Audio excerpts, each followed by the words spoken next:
Hello दोस्तों, मैं smarty एक बार फिर से आप सभी के सामने आपके अपने नेशन इंडिया न्यूज चैनल पर आप सभी का स्वागत करता हूँ।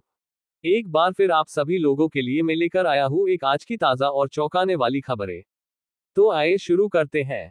महाराष्ट्र में विधानसभा चुनावों से पहले लाडली बहन योजना का बड़ा दांव खेलने के बाद सरकार ने अब पिन की रिक्शा योजना का ऐलान किया है। महाराष्ट्र के मुख्यमंत्री एकनाथ शिंदे की स्वीकृति से उप मुख्यमंत्री अजित पवार ने 17 शहरों में पिन की रिक्शा की योजना का ऐलान किया है। इस योजना से राज्य की करीब 10,000 महिलाओं को फायदा होगा। पिन की रिक्शा योजना के तहत पात्र महिलाओं को 20% राशि सरकार की तरफ से दी जाएगी। राज्य सरकार के अनुसार इस योजना से महिलाओं को शहरों में रोजगार भी मिलेगा और वे आर्थिक तौर पर सशक्त बन सकेंगी। इससे पहले राज्य सरकार ने राज्य में मुख्यमंत्री लाडली बहन योजना का ऐलान किया था। इसमें सरकार ने 20 से 65 साल की महिलाओं को हर महीने 1500 रुपये देने का ऐलान किया है। इस योजना की शुरुआत 1 जुलाई से होगी। सरकार ने इसमें आवेदन की अंतिम तारीख 31 अगस्त तय की है। महाराष्ट्र सरकार द्वारा घोषित पिन की रिक्शा योजना के तहत राज्य की सभी पात्र महिलाओं को ई रिक्शा खरीदने के लिए वित्तीय सहायता दी जाएगी। इसके लिए अधिकतम वित्तीय सहायता 80,000 रुपये की सहायता प्रदान की जाएगी। योजना के अनुसार लाभार्थी महिला महाराष्ट्र की स्थायी निवासी होनी चाहिए। महिला लाभार्थियों के पास वैध ड्राइविंग लाइसेंस होना चाहिए। एक अनुसामन के अनुसार इस योजना का लाभ 17 शहरों की 10,000 महिलाओं को मिलेगा। इस योजना के तहत रिक्शा की खरीद पर 20% राशि सरकार की ओर से दी जाएगी। सरकार महिलाओं को रोजगार उपलब्ध कराने के लिए ये योजना लेकर आई है। उप मुख्यमंत्री अजित पवार ने कहा कि हम महिलाओं के लिए एक और योजना लेकर आए हैं। इस योजना का नाम पिंक रिक्शा है। इस योजना का 20% भुगतान महिलाओं को करना था। 20% सरकारी और 70% बैंक ऋण उपलब्ध कराया जाएगा। आखिरकार लंबे इंतजार के बाद सायन रोड ओवरब्रिज आरओबी को पुनर्निर्माण के लिए ध्वस्त करने का फैसला मुंबई पुलिस प्रशासन ने कर ही दिया। मुंबई ट्रैफिक पुलिस ने आधिकारिक तौर पर तोड़ने की नई तिथियों की घोषणा करते हुए कहा कि यह ब्रिज 1 अगस्त 2024 से जुलाई 2026 तक बंद रहेगा। इस दौरान इस ब्रिज को तोड़ दिए जाने की उम्मीद है। ब्रिज तोड़े जाने के कारण यहां से वाहनों की आवाजाही नहीं होगी।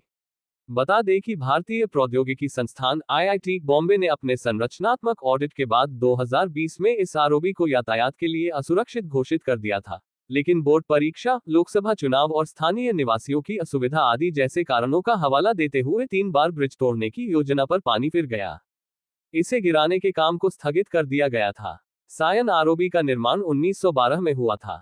ट्रैफिक पुलिस के अनुसार आरओबी तोड़े जाने के दौरान वैकल्पिक मार्ग बनाए गए हैं। डॉक्टर बीए रोड से सायन ओवरब्रिज के पश्चिम और पूर्व की ओर से एलबीएस मार्ग या सेंट रोहिदास रोड की ओर जाने वाले वाहनों को यहां से डाइवर्ट किया जाएगा। इस दौरान सायन माहिम लिंक रोड, के कृष्णन मार्ग, सायन अस्पताल जंक्शन के पास सुलोचना शेट्टी रोड सहित उपरोक्त सभी सड़कों को नो पार्किंग घोषित किया जाएगा। सायन आरओबी तोड़ने में कम से कम 3 महीने लगेंगे, जबकि पुनर्निर्माण कार्य कम से कम 2 साल तक चलेगा। इस परियोजना पर 50 करोड़ रुपए खर्च होने का अनुमान है। मध्य रेलवे पर छत्रपति शिवाजी महाराज टर्मिनस और कुर्ला के बीच 2 अतिरिक्त रेलवे लाइनें बिछने से एक्सप्रेस ट्रेनों और लोकल ट्रेनों अलग अलग ट्रैक पर चलेगी, जो अभी एक ही ट्रैक का उपयोग करती हैं। इससे ट्रेन देरी से नहीं चलेंगी। लोकल ट्रेनें और मेल ट्रेनें वक्त पर चलेगी। लेट लतीफी की शिकायतें दूर हो जाएंगी। माटुंगा ट्रैफिक डिवीजन के एक वरिष्ठ पुलिस अधिकारी ने बताया कि सायन आरओबी डेमोलिशन कार्य को देखते हुए ट्रैफिक पुलिस की तरफ से सभी इंतजाम किए जा चुके हैं।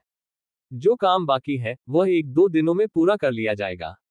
अतिरिक्त traffic warden, indicator, no parking, no entry और वैकल्पिक मार्ग समेत सभी इंतजाम कर लिए गए हैं। इससे संबंधी हर जानकारी ट्रैफिक पुलिस की आधिकारिक वेबसाइट पर भी उपलब्ध है।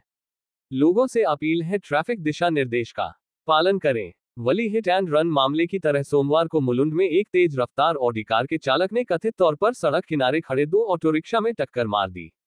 इस हादसे में 4 लोग घायल हो गए। घायलों में ऑटो रिक्शा के 2 चालक और 2 यात्री बताए जा रहे हैं। इनमें से एक की हालत गंभीर जबकि 3 अन्य की हालत स्थिर बताई जा रही है। सभी घायल नजदीकी अस्पताल में भर्ती हैं। वारदात को अंजाम देने के बाद आरोपी मौके पर कार छोड़कर भाग गया था। पुलिस ने आरोपी कार चालक दत्तात्रेय गोरे 43 को गिरफ्तार कर लिया है। उसकी गिरफ्तारी उसके बहन के घर से हुई है। आरोपी कंजुरमार्ग का रहने वाला है। एक अधिकारी ने बताया कि यह घटना सुबह करीब 6:15 बजे डंपिंग रोड पर घटी थी। सूचना मिलते ही मौके पर पहुंची पुलिस ने घटना में इस्तेमाल कार को जब्त कर लिया और सीसीटीवी फुटेज की मदद से आरोपी की तलाश में जुट गई। जांच से जुड़े अधिकारी ने बताया कि आरोपी का रक्त का नमूना कालिना फोरेंसिक प्रयोगशाला में भेज दिया गया है। प्रथम दृष्टया पाया गया कि आरोपी दुर्घटना के समय शराब के नशे में था। स्थानीय पुलिस आरोपी के खिलाफ भारतीय न्याय संहिता बीएनएस और मोटर वाहन अधिनियम के प्रासंगिक प्रावधानों के तहत मामला दर्ज कर जांच शुरू कर दी है। बता दें कि हाल ही में वली में भी इसी तरह की घटना घटी थी। बीएमडब्ल्यू कार चालक मिहिर शाह के खिलाफ दोपहिया वाहन पर बैठी महिला कावेरी नखवा को कथित तौर पर टक्कर मार देने और इस हादसे में उसकी मौत हो जाने का आरोप लगा है। कावेरी पति प्रदीप के साथ ससुन डाक से मछली लेकर वली कोलीवाड़ा स्थित घर आ रही थी। इस दौरान वली में वह हादसे का शिकार बन गई।